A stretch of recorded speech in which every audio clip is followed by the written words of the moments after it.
Bonsoir Devancier. Bonsoir. Comment vous allez? Je vais très bien. Merci de vous présenter. Moi, c'est Martin Doprin. Je suis fidèle de la paroisse Sainte-Trinité-sur-Badière. Ok, aujourd'hui c'est la fête de la chorale des Trois Anges. Et vous êtes aussi présent. Oui. Et quelles sont vos impressions concernant la fête?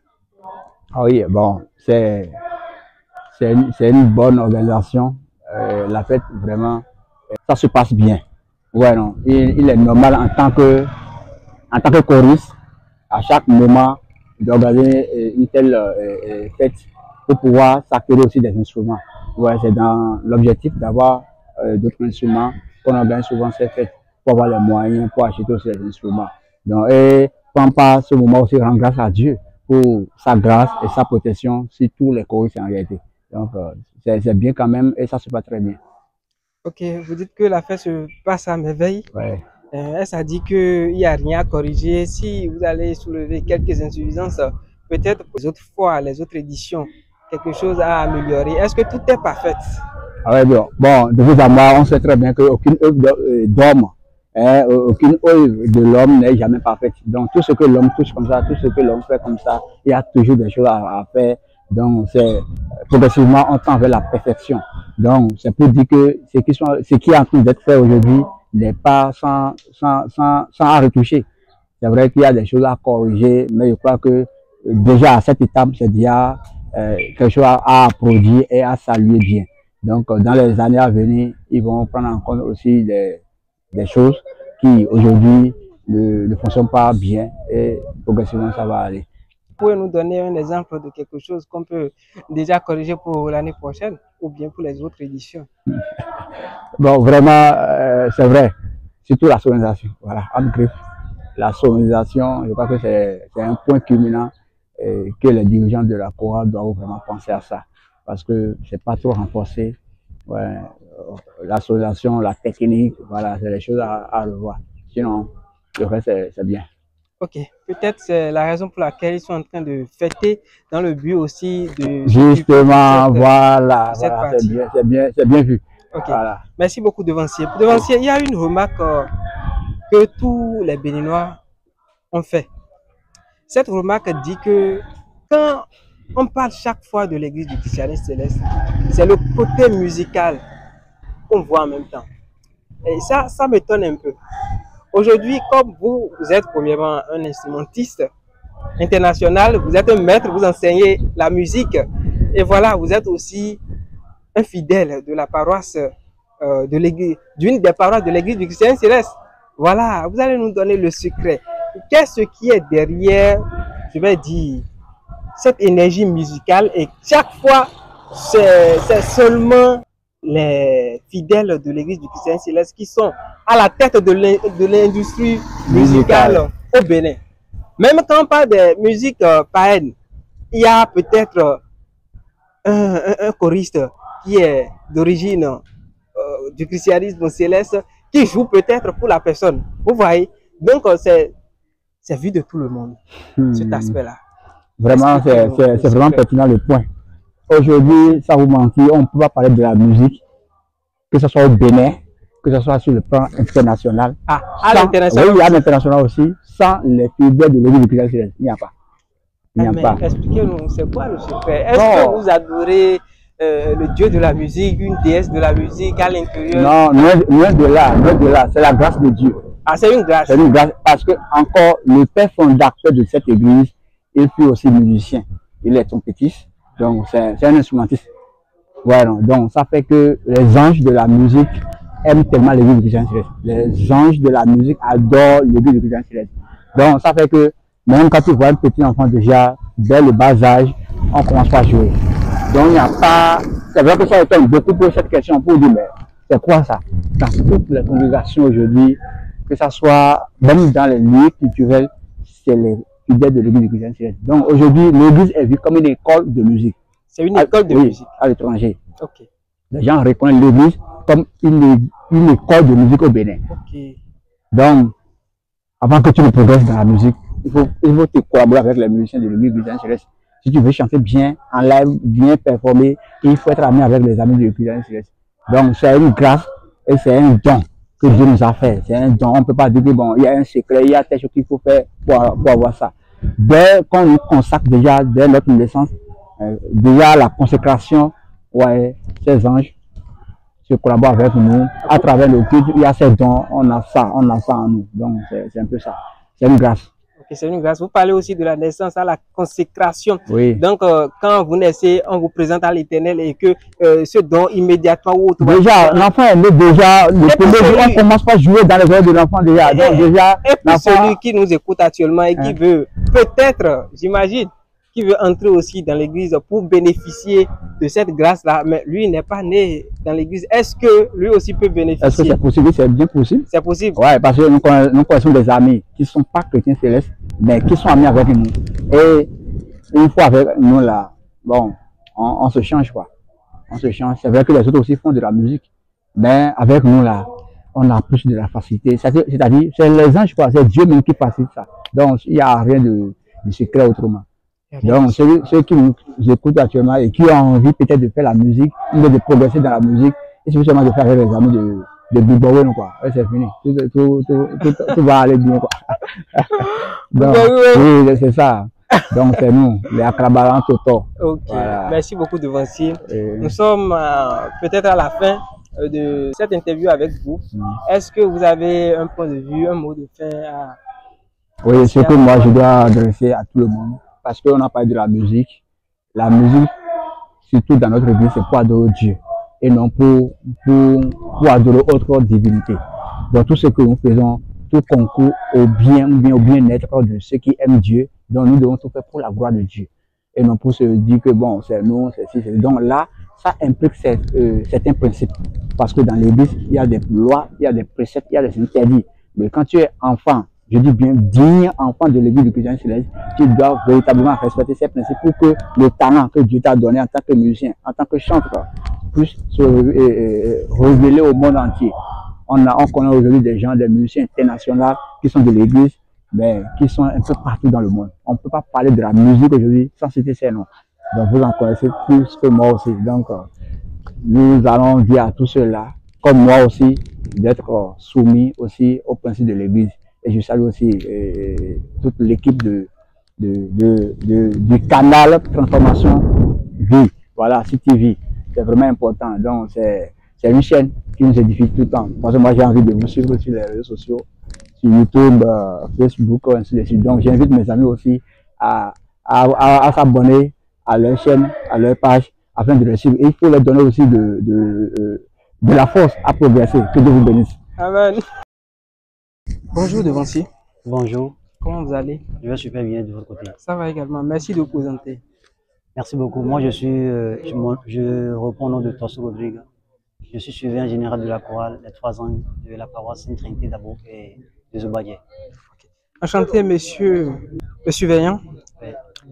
Monsieur le surveillant, aujourd'hui c'est la fête de la chorale et déjà j'aimerais vous demander qu'est-ce qu'on peut comprendre par une fête de la chorale? Merci beaucoup. Comme vous le savez, la fête c'est déjà une cérémonie de réjouissance qui est souvent initiée. Mais ici on parle de la fête de la chorale. Donc c'est une cérémonie de réjouissance de la chorale que cette chorale, les 3 ans, a initié pour se réjouir entre eux. Mais au-delà de cette réjouissance, il y a un objectif sacerdotal qui est surtout de s'équiper, voilà, des instruments de la musique. Vous voyez, la chorale a une mission d'animer pour que le peuple de Dieu puisse louer et glorifier Dieu.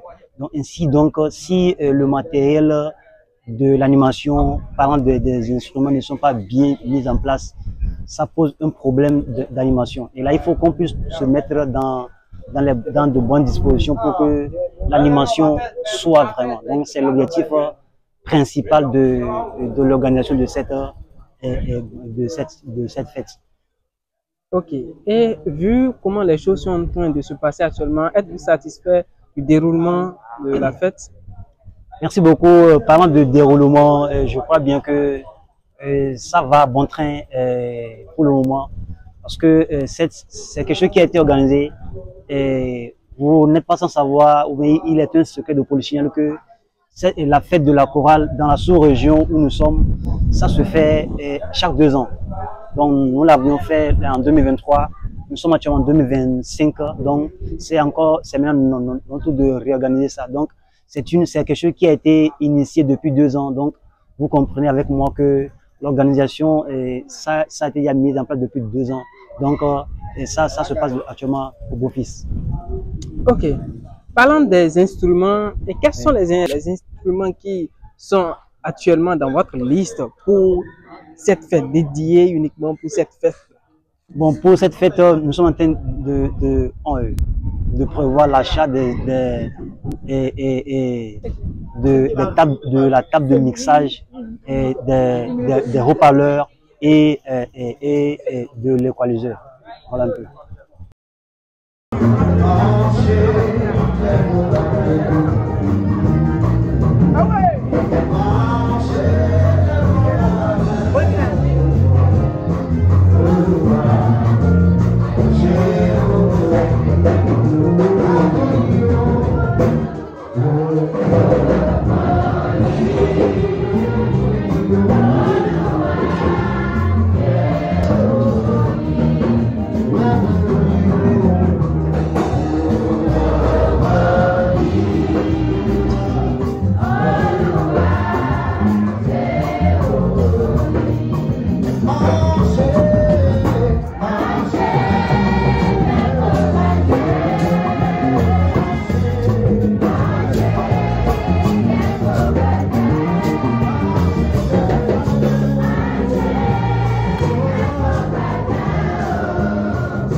Bonsoir devancier. Bonsoir. Comment vous allez? Ça va très bien chez toi. Merci de vous présenter. Moi, c'est assistant leader, Nestor Koublé. Ok, vous avez assisté à la fête de la chorale 3 ans de la paroisse Sainte-Trinité des Obadieh. Dites-nous comment vous avez trouvé la fête. Ça a été la joie, les choristes. Ils ont bien assumé. Selon moi, c'est de la joie au fait. C'est bien comme ça. S'ils continuent comme ça, là, ça serait rien. Merci beaucoup, devancier. Et bonne suite de journée à vous. Merci. Bonsoir, devancier. Oui, bonsoir. Comment vous allez? Je vais bien. Et vous, ça va? Ça va également. Merci de vous présenter. Et moi, c'est Saturne Hounier. Je suis fidèle de la paroisse Sainte-Trinité qui aujourd'hui est en train de la chorale fête aujourd'hui. Et je suis de la chorale et je suis sur la paroisse, mais bien vrai que je ne suis pas choriste. Donnez-nous vos impressions sur la fête. Vraiment, bon, la fête, ils ont bien organisé. J'ai vu que le comité paroissial et aussi le comité choral, ils ont bien tout organisé. C'est bien, ça se passe comme... Je ne m'attendais pas à tout ce monde et aussi tout cela, mais ils ont bien organisé, c'est bien. Vraiment, la fête, c'est vraiment belle. Si ça continue comme ça, la chorale de les 3 ans de Sainte-Trinité, elle est déjà partie. Vraiment, c'est vraiment belle. Merci beaucoup. Merci à vous et bonne suite de journée à vous. Merci beaucoup.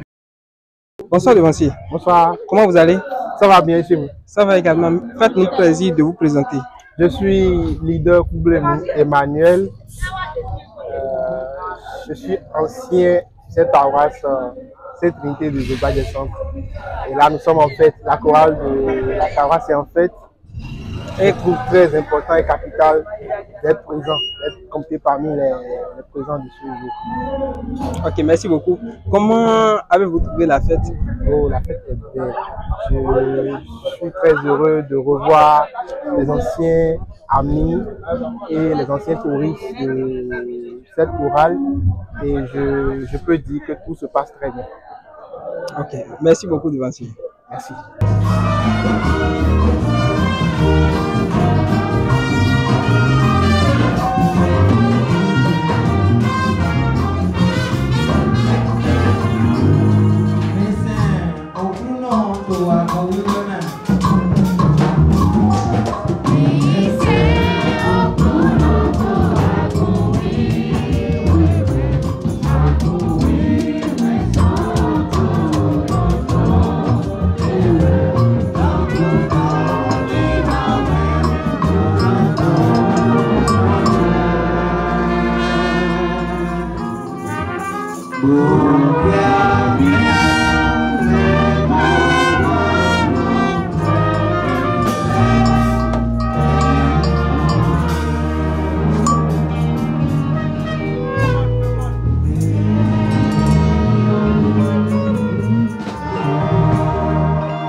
I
Eh bien, nous sommes à la fin de cette fête. Rendez-vous pour les prochaines fêtes. Surtout, n'oubliez pas qu'après la fête, c'est la fête.